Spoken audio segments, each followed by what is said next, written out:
Olá, hoje eu tô aqui com a Camila Torres e a gente vai falar sobre os aspectos religiosos no tratamento de transtornos mentais, que eu acho que é um assunto, assim, muito importante. Cara, antes de eu começar a falar que eu me empolgo, eu queria que você se apresentasse um pouquinho. Oi, Tami, oi, pessoal. Prazer estar aqui e que alegria estar aqui com você primeiro, Tami, que é uma pessoa super querida, e com vocês também falando desse assunto. Também me empolgo um tanto falando dessas coisas, quando a gente gosta do que a gente fala, a gente vai se animando, né? Então, eu sou a Camila, eu sou psicóloga, minha formação é em psicologia, segui carreira acadêmica a princípio, então fui fazer um mestrado em ciências da religião, fiz um doutorado em psicologia social também, estudando religiosidade, terminei o ano passado um pós-doutorado também em religiosidade, fui abrangendo alguns temas aí com tudo isso, mas minha linha sempre foi esses estudos a respeito do comportamento religioso, que é uma coisa que me fascina, que me encanta, que eu tenho muita curiosidade, e eu quis estudar um pouco essas questões.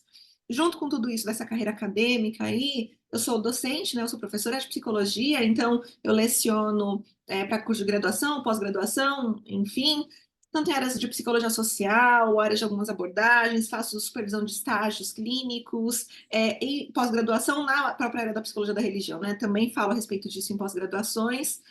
E sigo pesquisando, então, por enquanto, eu estou com uma folguinha, assim, terminei o pós-doc, estou respirando um pouco, mas sigo com laboratórios, essas coisas, porque pesquisa também é uma área que me encanta. Então, tô em um pouco de tudo, assim, tô na clínica, tô na pesquisa e tô seguindo aí minha vida com tudo isso. E o que eu acho muito rico, né, pessoalmente, porque acho eu, tá? É uma opinião também aqui de qualidade, mas que as pessoas que, de certa forma, conseguem englobar, ainda que não no mesmo período da vida, a parte de pesquisa, a parte acadêmica com a parte prática da clínica, a gente tem um know-how muito interessante, eu acho, até para formular melhor perguntas para pesquisa, porque você está na prática clínica e vice-versa, né? E trazer alguns conteúdos da área acadêmica e coisas que você vê para uma aplicabilidade clínica. Então, eu acho isso muito rico, sabe? E eu acho que faz bastante, enquanto experiência, assim, né? Eu acho que faz muita Sim. diferença mesmo. Eu acho que Faz. enriquece, é isso que você está dizendo. Eu acho. Não que uma pessoa não possa ser só clínica ou só Ai, acadêmica, né? Mas eu acho que enriquece, assim, um pouquinho essa. Mas, cá, e aqui vou correr o risco no episódio de hoje de ser superficial, então me corrija, me fala. O que eu vejo, assim, a respeito disso, até porque que eu quis levantar essa bandeira, né, de falar sobre isso e de aprofundar isso. Na minha prática clínica, eu trabalho especialmente com avaliação e tratamento de transtornos mentais, incluindo transtornos mentais mais graves, é que eu vejo polos em relação à influência da religião no tratamento, que às vezes ou ajuda muito ou atrapalha muito, é bem interessante. Claro que em alguns casos não tem um impacto tão grande, principalmente ao meu ver, tá? Com a minha amostra, com os pacientes que eu atendo. Tem pacientes que, assim, tem uma religião, mas não tem aquela prática, não tem aquela coisa, e aí acaba não impactando tanto. Mas em alguns casos ajuda muito, a fé, o otimismo obviamente isso impacta no engajamento desse paciente, no tratamento, da família ah, enfim, a qualidade de vida do paciente durante o tratamento, né, com a melhora do humor, às vezes, diminuição da ansiedade, porque os pensamentos às vezes não são tão catastróficos, bacana.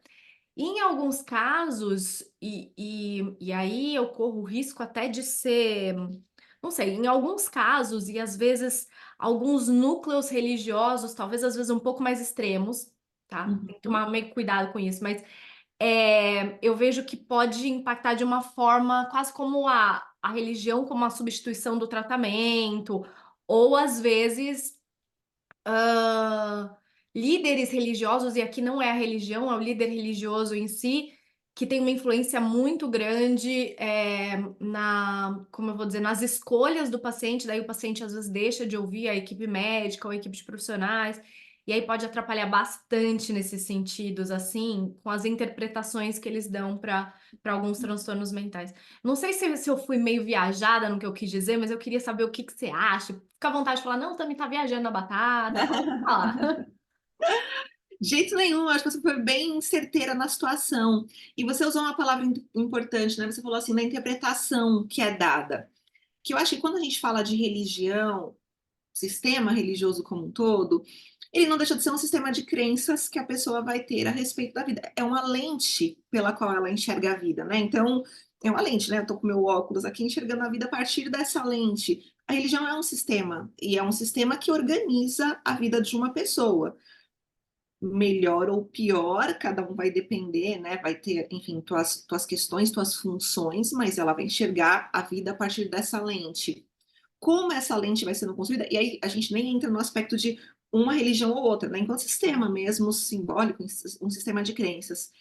A forma como a pessoa vai enxergar isso, ela está absolutamente organizada a partir disso, né? É exatamente a lente pela qual ela enxerga. Então, a depender de como ela tem essa lente ajustada, ela pode enxergar isso com mais ferramentas, com mais potência, com outros sentidos.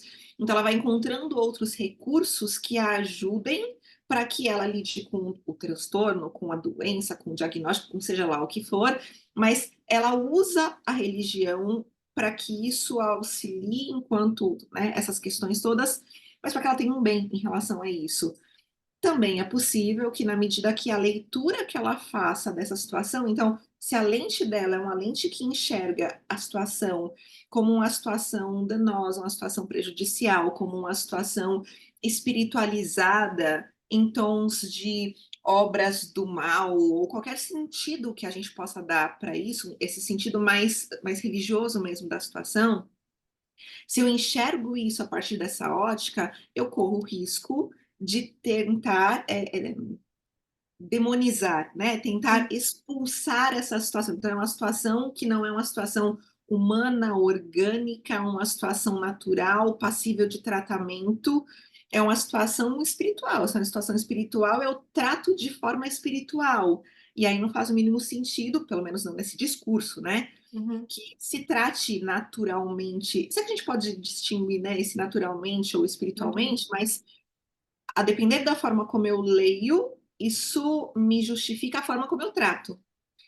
E a religião acaba sendo essa lente mesmo, é como você falou, às vezes não a religião, não o sistema, mas às vezes figuras de líderes ou como as pessoas vão ouvindo e construindo isso, de fato, torna-se muito perigoso a possibilidade da gente enxergar uma realidade como essa e a gente categorizar como um universo só. Eu acho que esse é o grande risco. A gente tem uma realidade que ela é absolutamente complexa.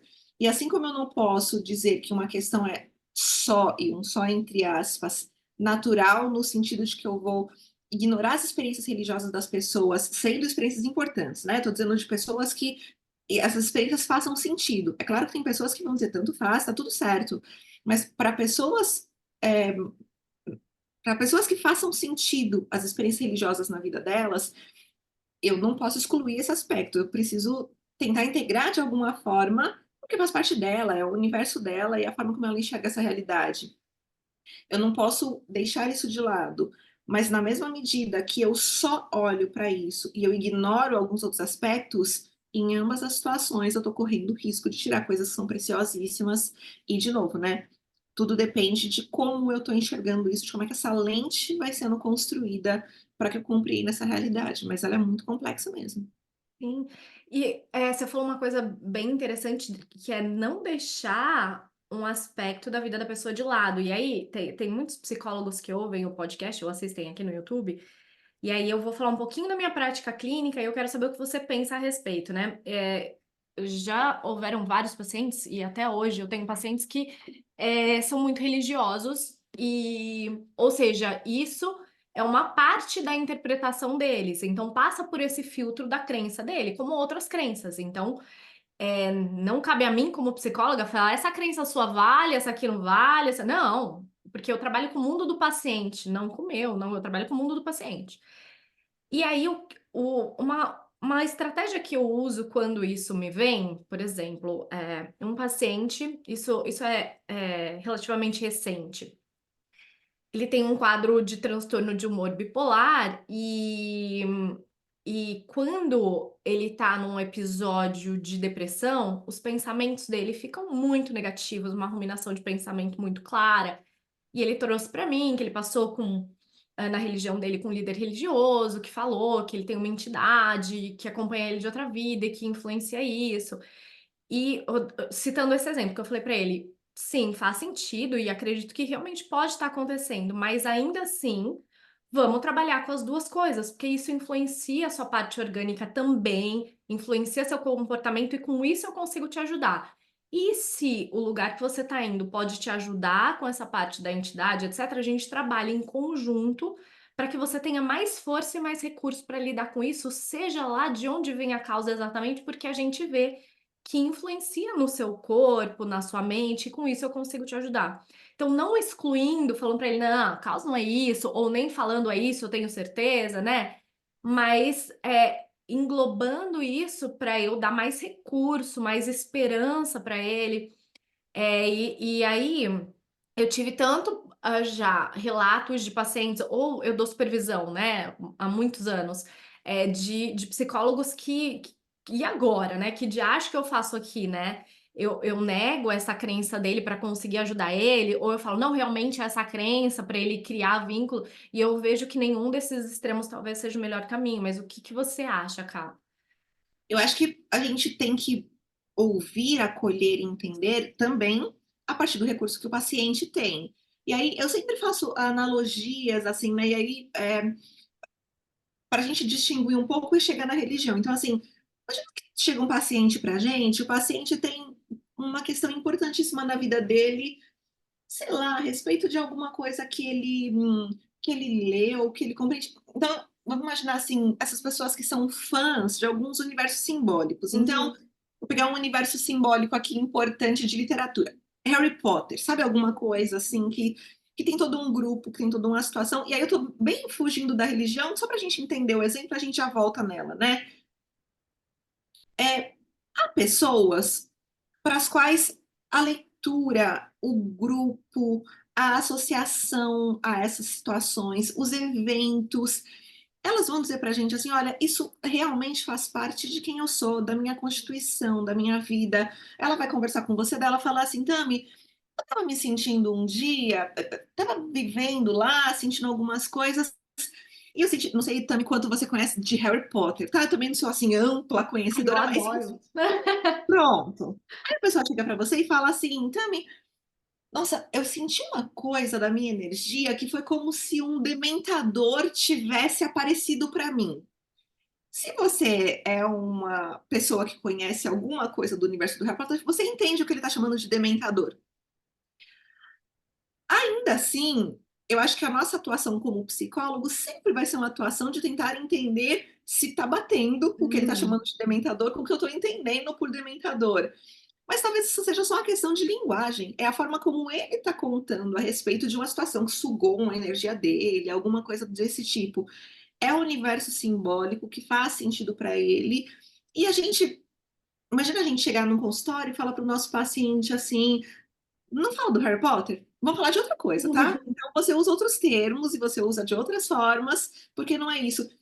É precioso para ele, é caro para ele. Ele enxerga a vida daquela forma. Quando ele está triste, ele pega um livro, ele vai assistir um filme, ele vai se lembrar um pouco dessas coisas.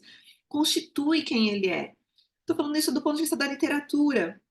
A religião, em geral, ela pode ter, inclusive, níveis maiores do que isso de envolvimento. Ela pode ser muito mais intensa, inclusive, do que isso. A literatura talvez seja mais tranquila, inclusive, do que a intensidade religiosa que uma pessoa pode ter enquanto leitura de mundo, enquanto leitura de vida. Nossa questão, enquanto psicólogos, sempre vai ser a questão do acolhimento. Então, se é um recurso, se é a linguagem, se é a forma de enxergar o mundo, se é dela, a gente precisa acolher, trazer, entender que a gente não pode nunca induzir nem para A, nem para B, nem para C, nem para nada. Assim como se o paciente chega para a gente, né, e fala, como você contou o exemplo aí, olha, isso daqui tem a ver com uma situação X de uma entidade. Essa é a explicação, esse é o recurso, isso é uma questão que faz lógica para ele. Nas nossas questões psicológicas, nas nossas abordagens, na forma como a gente trata psicologicamente uma situação, usando a palavra que você usou, né, que veio do paciente. Então, entidade. Entidade não é um termo que entra no escopo psicológico de um tratamento. Então, assim, a gente não tem tratamentos psicológicos para uma entidade, né? É isso que eu quero dizer. entidades elas são tratadas segundo uma lógica que o paciente está me falando a respeito Hum, disso, e por isso que é isso, o paciente vai lidar com isso, tratar da forma como ele puder e quiser fazer isso. Mas eu preciso ter clareza de que a minha atuação ela é um recorte. E uhum, tem um professor, né, foi um professor muito importante na área da psicologia e religião, que era o professor Bergotti, que ele dizia que para o ser humano tudo é psicológico, mas o psicológico não é tudo. Acho que essa é a ideia. De alguma forma, e você disse isso para o teu paciente, né? Então, assim, olha, é psicológico no sentido de que isso também te afeta, isso mexe no teu fisiológico, isso tem a ver com algumas questões, mas a gente tem que ter clareza de que o psicológico não é tudo na vida de uma pessoa. E da mesma forma que se a gente tem um paciente que chega até mim e fala assim, olha, eu tô com problemas no meu casamento e eu tô com umas questões práticas, a gente tá se divorciando. E aí eu queria saber um pouco mais de como é que funciona divórcio, não sei o que, documentação, blá, blá, blá, blá, blá. E ele vem me perguntar isso, talvez eu diga para ele assim, você já consultou um advogado para falar a respeito dessa situação? Porque eu não tenho condição, ainda que eu fosse uma pessoa que tivesse passado por um divórcio, que vivesse isso, ou tivesse inclusive uma formação paralela em direito, ainda que fosse isso. Enquanto psicóloga, meu lugar é o lugar da escuta em relação a isso e da limitação de compreender e falar assim: olha, acho que quem pode te orientar em relação a isso talvez seja um advogado. O que que você pensou? Você já consultou? Enfim, você já uhum. viu isso? Essa limitação dos espaços, né, Tami, que eu acho que isso é muito fundamental. Esse devolver para o paciente a ideia de o que o teu contexto diz a respeito disso, o que tua família diz a respeito disso, o que o teu contexto religioso diz, o que tua liderança fala, como é que você enxerga tudo isso, ainda que seja uma prática que a gente conheça. Então, imaginando que eu sou da mesma religião desse paciente, assim, eu ouvi bem a linguagem e falei assim, eu sei do que ele está falando aí, porque é minha vivência. Ali, o nosso lugar é o lugar de entender como é que é para ele. Porque ainda que eu seja uma Potter maníaca e eu entenda um pouco da linguagem que meu paciente está trazendo, eu sempre vou perguntar para ele: me conta isso aí, me explica como é que é. Então, o que que Uhum. significou aí essa experiência que você está falando? Como é que foi isso? E aí, o que que você fez? A gente vai é, seguindo, né, um pouco, caminhando um pouco em relação a isso. Na religiosidade, da mesma forma. Então, a gente vai é, trazendo, entendendo, devolvendo, mas compreendendo que é outra coisa, e outra coisa não no sentido de separação, mas no sentido de que o tratamento psicológico, ele não engloba a, a possibilidade, a terapêutica psicológica, ela não constitui a religiosidade enquanto uma doença. Então, nesse sentido, a religiosidade ela precisa lidar com seus próprios aspectos, como caixinhas mesmo, né, que a gente divide e que fazem parte do mesmo ser humano. Então, acho que esse é o nosso grande desafio: ouvir, acolher, entender, saber que faz parte do todo dele, mas que a perspectiva de tratamento, a perspectiva terapêutica da psicologia, ela não pressupõe essas questões, porque senão a gente também correria o risco de chamar de doença uma experiência religiosa, e a gente não tem condição de fazer isso. Por isso que a gente tem que separar com tanta tranquilidade, né, o que é uma coisa ou outra. Eu sempre dou o mesmo exemplo, também, que eu falo assim, a pessoa chega pra gente, ela diz assim, eu vi um anjo.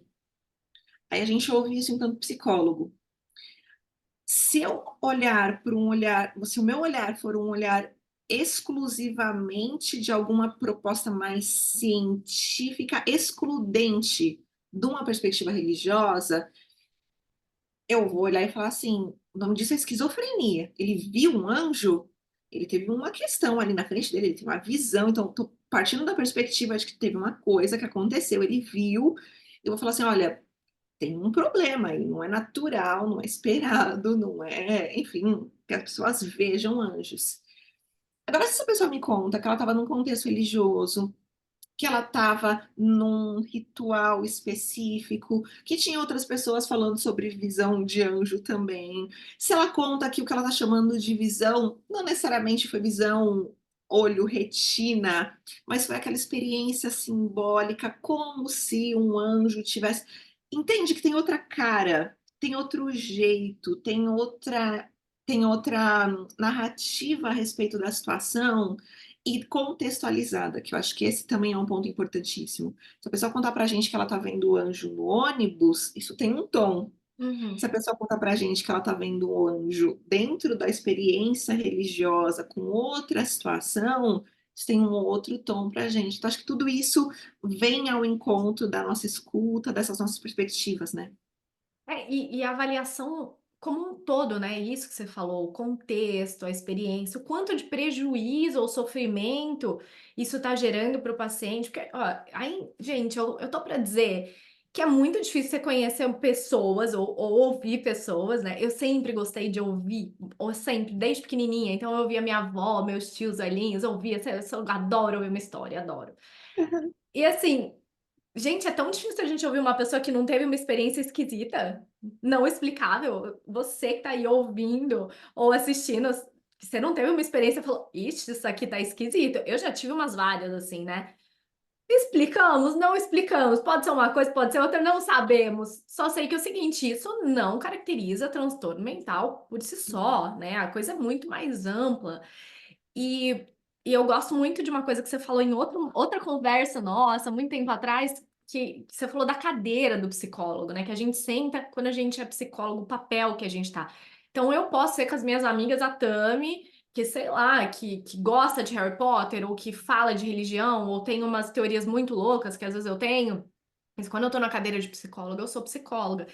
E aí eu vou entrar em uma coisa, eu tomo muito cuidado, né? Porque internet, pessoal, a gente fala uma coisa e interpreta a outra, mas muitos psicólogos, eles utilizam no processo terapêutico reiki, cartas, sei lá. Eu mesma já tive uma psicóloga que fazia reiki em mim, eu achava muito estranho. Eu lembro que um dia eu cheguei morrendo de sono, porque eu dormi mal, porque eu tinha estudado a noite inteira. E ela não deixou eu aplicar reiki, você tá com a energia muito baixa e tal. E eu tava caindo de sono. Ela falou, você tá bocejando, a inveja. Não, eu não tinha dormido à noite, na verdade, sabe? E eu verbalizava isso pra ela, não, é que eu não dormi, não. E aí, o que que acontece? Eu acho que muitas pessoas fazem isso com boa intenção para ajudar, porque acham que é um recurso que elas têm, não é por mal, não é para prejudicar. É, mas de certa forma, e aqui talvez eu esteja julgando um pouco, eu acho que seja uma falta de repertório como psicólogo. Quando você precisa utilizar talvez o reiki ou uma carta, porque talvez você não tenha repertório técnico, ou seja lá o que for, como psicólogo para lidar com aquela situação. E isso é muito perigoso, é muito complicado, porque os pacientes, eles vão ao psicólogo falando, essa pessoa sabe o que ela tá ali para fazer. O paciente, ele entrega. Então, se você tá falando que o reiki vai ajudar com a carta, o paciente, ele tá ali, por exemplo, você vai num médico, você vai num cardiologista. Você espera que o cara saiba o que ele tá fazendo. Se ele tá te benzendo, você fala, bom, isso aí deve fazer parte, né? Não sei. Não cabe ao paciente julgar, percebe? Então é tão perigoso porque você vai falar assim, mas não, o reiki não é perigoso, é ótimo, né? Ah, tá lá no SUS, nem vou entrar nessa papagaiada. Minha mãe, gente, aplica reiki, minha mãe adora. Eu vou lá, ela põe as pedras na casa inteira. Minha mãe adora essas coisas. Eu não tô falando que serve, que não serve, que é bom, que não. Não tô aqui julgando o reiki, ou seja lá o que for, ou as cartas. Não tô aqui julgando isso. Tô falando o seguinte, o que a Camila falou, não faz parte do escopo da psicologia. Se a pessoa ela quer melhorar a energia, o reiki, ou seja, ela vai na pessoa que trabalha com isso. Se ela tá procurando psicólogo, não é isso que ela precisava. Não é isso que ela queria necessariamente, ainda que ela acredite em reiki. E aí, eu acho que é uma mistura de coisas que pode ser perigosa. Por quê? Primeiro, naquele contexto, para o que o paciente precisa dali para melhorar a parte psicológica, comportamental, neuropsicológica, seja lá o que for, emocional, o reiki ele não vai atuar nisso. Ele não é para isso. E aí, a gente acaba prejudicando sim o paciente, ainda que o reiki seja muito bom. Por quê, Tami? Porque o paciente ele está perdendo tempo de ter procurado um tratamento que de fato funcione para ele, um acompanhamento para aquela demanda que ele tem. Ele está gastando dinheiro, né, que é um recurso que ele tem. Então ele está gastando os recursos, tempo, dinheiro, às vezes expectativa. Então, de certa forma, a segundo modo, ainda que possam ser ferramentas interessantes fora do contexto da clínica da psicologia, isso pode sim atrapalhar o paciente, mas o que que você acha? O que que você pensa disso, Kai? Pode falar, não, também acho que não, por causa disso ou daquilo, mas o que você pensa? Tami, eu acho que você tocou em dois pontos que me parecem muito, muito, muito fundamentais. Um do ponto de vista do psicólogo, o outro do ponto de vista do paciente. Então, do ponto de vista do psicólogo, até a história da cadeira, né, que eu sempre dou como exemplo, que eu digo, a psicologia é uma cadeira na qual a gente senta. Então, quando na cadeira, respondo de um lugar, e o lugar é a psicologia. Então, eu tenho minhas questões pessoais, eu tenho minhas crenças, eu tenho os meus valores, eu tenho tudo isso. Mas no momento que eu sento, eu respondo em nome de alguma coisa. Esse é o compromisso que a gente faz quando a gente se torna psicólogo. Então, esse é o cuidado que a gente toma. Eu vou negar minhas questões, eu vou abandonar, mas claro que não, sou eu, esse é o olhar que eu tenho, essa é a escuta que eu tenho, essa é a vida que eu tenho. Mas eu entendo que eu respondo de um lugar importante com o qual eu me comprometi. Acho que essa é a questão. E aí, imaginando até uma questão que você não trouxe, mas que eu acho que ela é importante, que é assim, mas isso eu sou um psicólogo, e eu até gosto de aplicar reiki também. E aí? E aí o ponto é, essas coisas, elas constituem a pessoa, mas elas não constituem a atuação do psicólogo. A cadeira não pressupõe. É claro que a gente está usando reiki aqui, mas a gente pode falar de qualquer outra Uhum. dessas práticas, né? Qualquer uma dessas outras práticas. A cadeira que se chama psicologia, ela não pressupõe reiki. Esse é o lugar, essa é a diferença.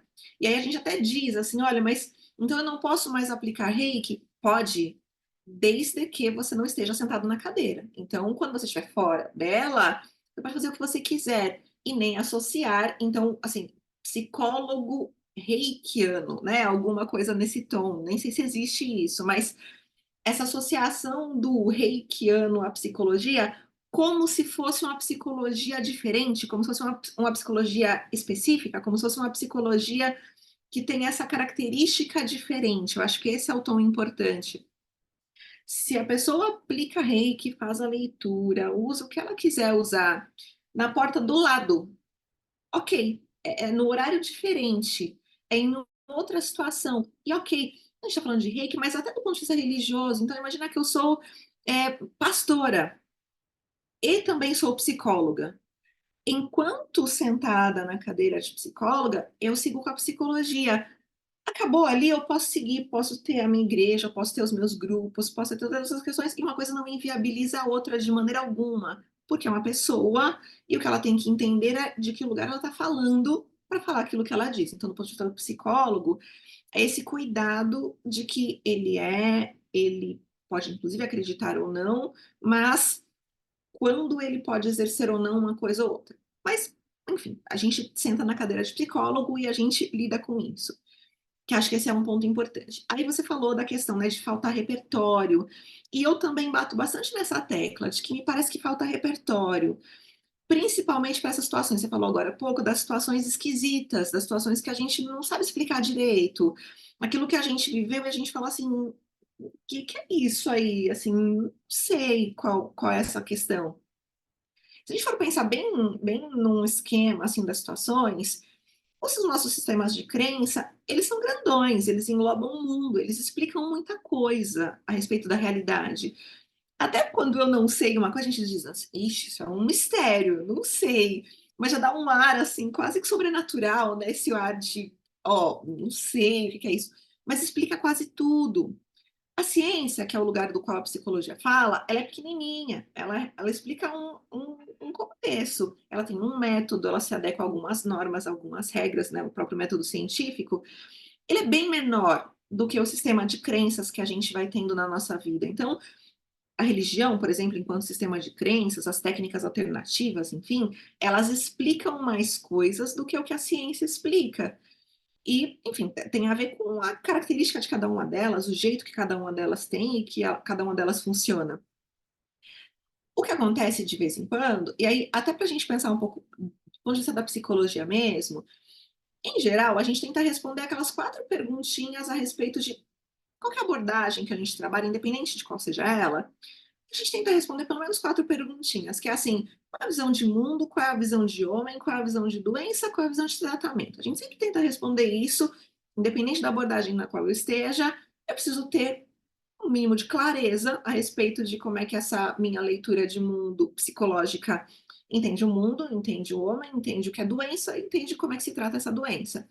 De novo, independente da leitura que eu faça, dentro da psicologia, eu vou tentar responder essas 4 questões. Como eu estava dizendo antes, as perspectivas, eh, dessas técnicas ou dessas questões, elas não fazem parte de nenhuma dessas 4 questões para nenhuma das abordagens psicológicas que nós temos. E aí esse é o ponto. A psicologia está pequenininha, aqui enquanto ciência. Essas questões elas estão fora. Elas fazem parte de algum escopo, de algum outro sistema simbólico importante, que pode ser válido, pode ser importante, pode, mas dentro do recortezinho da ciência não faz. Qual é o ponto? Ou porque eu não sei direito as 4 respostas, ou porque eu misturo um pouco das respostas, ou porque foge muito mesmo daquilo que a gente sabe. De vez em quando surgem alguns assuntos esquisitos, algumas experiências estranhas, e aí é como se, por não saber a resposta do quadradinho da ciência, o que é que nos vem enquanto resposta, o que é que nos remete, e esse é o cuidado que a gente tem que tomar com a nossa vida, as minhas experiências pessoais, o sistema simbólico que eu tenho, que é o maior do que o pequenininho. E aí, lembrando de um exemplo aqui que eu vi uma vez, né, assim, uma pessoa chegava e ela dizia assim, que ela tinha passado por uma situação que uma pessoa tinha falecido. E aí tinha toda uma situação complicada lá do falecimento e tal, e aí a pessoa dizia assim: "O que que acontece quando a pessoa morre?". E aí a gente discute um tanto na sessão a respeito disso, como é que é isso, né, o que que você está pensando, tal. A pessoa falou um monte de coisas, discutiu lá, e a dúvida permanecia, a pergunta era essa: "Mas o que que acontece depois da morte? Assim, como é que é depois?". Discutimos mais um tanto lá, até que chega um momento que a minha colocação foi assim: "O que é que o teu sistema diz?". A pessoa, no caso, era uma pessoa religiosa, e aí a minha pergunta foi: "O que é que teu grupo religioso diz a respeito disso?". Ela falou: "Olha, diz isso aqui, eu tô com um pouco de dúvida e tal". E aí a orientação foi um pouco essa, né, a proposta foi um pouco essa, dizer assim: "O que que você acha de pensar um pouco por essa perspectiva? O que que teus grupos dizem? Como é que você está lendo isso por esse olhar?". Porque, Tami, o que acontece depois da morte não é uma resposta psicológica. No caso dessa pessoa, me pareceu uma resposta teológica, inclusive, era uma resposta de outro âmbito, de outra área.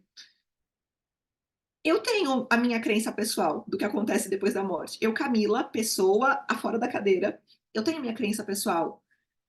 Se eu ouço o que essa pessoa está dizendo e eu respondo pela minha resposta pessoal, eu estou misturando sistemas e eu estou colocando uma questão que é minha numa resposta que não é minha. E o ponto é que o paciente ele te chama, ele te contrata, ele te convida a fazer parte de alguma forma desse tratamento com ele, para que você responda da cadeira. E aí, quando você responde de fora da cadeira, tem uma implicação ética, inclusive, no meio do processo, porque por mais que, de novo, minha crença fosse a mesma que a dela, por mais que eu imaginasse que eu pensasse de uma forma semelhante à dela, o lugar ali é outro. E é daquele lugar que a gente responde. Então, acho que esse é o cuidado com a vida desse paciente, com aquilo que ele está me trazendo. Distinguir um pouco esses recursos, inclusive na questão, enfim, né, do reiki, de tudo isso, em geral, a gente tem um psicólogo que tenha isso como um recurso simbólico dele, e aí quando o paciente me traz uma experiência com a qual ele não sabe, ele não tem como, ele falta mesmo o repertório para ele, ele aciona outra coisa. E aí ele puxa essa outra coisa. Imaginando uma outra perspectiva, que o paciente acionasse isso. Então o paciente vira e fala assim: "Você pode aplicar reiki em mim hoje?". O paciente está demandando de você uma coisa que também não faz parte do escopo. E aí acho que para a gente também tem todo um manejo da gente poder dizer assim: "Calma, vamos lá, que o reiki ele não está aqui enquanto esse escopo, né, é outra coisa, tem outro lugar, tem outra situação, tem outro significado". Aqui, entender inclusive as implicações disso, o significado disso, o que é que ele está demandando de você. Exatamente, Por que que o paciente está buscando o reiki naquele momento? O que que ele espera do reiki? Qual é a exatamente. demanda por trás desse pedido? Exatamente, exatamente. É como se um paciente me pedisse para fazer uma oração por ele. Então, o paciente chega no Isso. consultório e diz assim: Camila, eu estou muito mal hoje, eu estou angustiado, e você pode fazer uma oração por mim? Ele está me demandando uma coisa que está fora do escopo. E aí, cabe a nós, enquanto psicólogos, entendermos psicologicamente o que está acontecendo E, nessa gente, aqui situação. não é falar, não vou rezar por você, não, porque eu sou De psicóloga. jeito Não é nenhum. isso, tá? Que a gente tá falando. A gente tá falando, tá, mas me explica um pouquinho por que vou dar um exemplo. Por que que você sente a necessidade, né, de eu fazer essa oração? O que que isso significa pra você? O que que você espera? Como que você tá se sentindo? O que que você pensa a respeito disso hoje? É entender o mundo do paciente, né? É isso. E E até o lugar que ele está nos colocando, como esse isso. suposto lugar de será que o psicólogo está nesse lugar de um poder ou um saber superior que o ajuda? Todo o significado simbólico mesmo disso. O que é muito diferente se um paciente chega na minha clínica e fala assim: eu posso fazer uma oração? E aí, eu acho que a gente também tem que ouvir isso, e também tem que entender um tanto o que que significa esse "posso fazer uma oração", mas assim, numa última análise, Tami, o paciente ele usa o espaço dele como ele puder e como ele quiser. Então, imaginando um cenário no qual um paciente vira para mim e fala assim: "Camila, você dá licença que eu preciso fazer uma ligação no meu celular". Então ele pega o celular dele, ele fala assim: "Preciso fazer uma ligação, me dá licença?". Eu talvez diga: "Tudo bem, fica à vontade, pode fazer e tal". A oração para ele não é um tipo de ligação que ele está fazendo para uma pessoa? Então, o que que difere uma coisa da outra para que eu autorize uma e não autorize outra? Mas é muito diferente se isso vem do paciente, ele me propõe, ele faz isso, e eu também compreendo, porque assim como se ele for fazer a ligação, eu vou falar: "Poxa, mas e aí, como é que é essa história?". Na oração: "Poxa, mas Uhum. e aí, como é que é essa história?". Eu acho que é o mesmo tom, né, a mesma situação, mas muda muito pra gente o que que é do psicólogo e o que que é do paciente. Eu acho que essa é a distinção que a gente precisa ter muita clareza, senão a gente vai misturar uma coisa com a outra, a gente vai mudar os repertórios aí de lugar. Isso. Cá, para fechar, Tá. que dicas ou sugestões, eu sei que é difícil porque às vezes depende do contexto, mas que dicas ou sugestões você acha que você poderia dar para pacientes que buscam processos terapêuticos, que têm uma religião, que às vezes têm um transtorno ou não um transtorno, mas que buscam uma ajuda psicológica e ou para os psicólogos em si? Tá bom. Acho que para os pacientes, busque mesmo, né, assim, vá atrás, se implique, e busque alguém com quem você consiga falar a respeito daquilo que é precioso para você. Foi num psicólogo e você não gostou, não achou que foi acolhido, não achou que foi ouvido, muda, troca, vai atrás.